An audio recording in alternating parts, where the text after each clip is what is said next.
So he started out with Garfield waking up in the morning. He gets out, wondering why it's cold and why does everything feel eerie. And he says it doesn't feel like home and goes out the door and cannot find John and Odie. He's still searching. Nobody's at home. Now, we realize he's alone.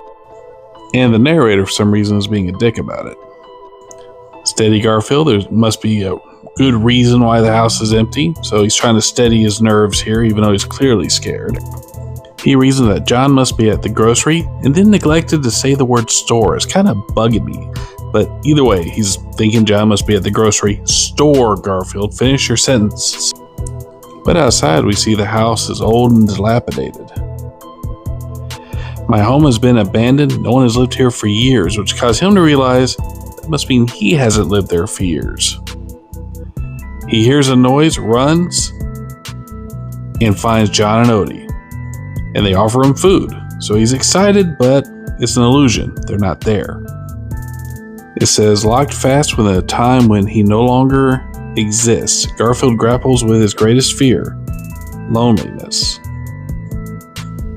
After years of taking life for granted, Garfield is shaken by a horrifying vision of the inevitable process called time. He has only one weapon. And look at this panel. It doesn't even match your normal Garfield art. You got a tweaked out eye and it's just, So what is Garfield's only weapon? Denial. I don't want to be alone. And John just appears. Want some breakfast, Garfield? And Garfield, who notoriously loves food, says, who needs it? I need you. And then we end with, an imagination is a powerful tool. It can tint memories of the past, shade perceptions of the present, or paint the future so vivid that it can entice or terrify. All depend on how we conduct ourselves today.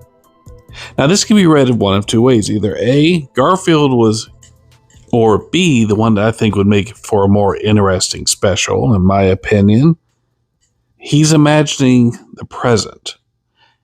He has moments where he realizes the reality of his situation, where he's an abandoned cat left alone by his original owners, and he can imagine a world where he is loved, where he can eat lasagna straight off the plate, where he gets one up on his owner all the time.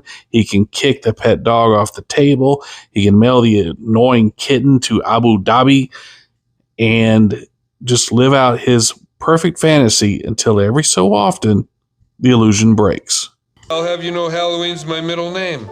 Gar Halloweenfield.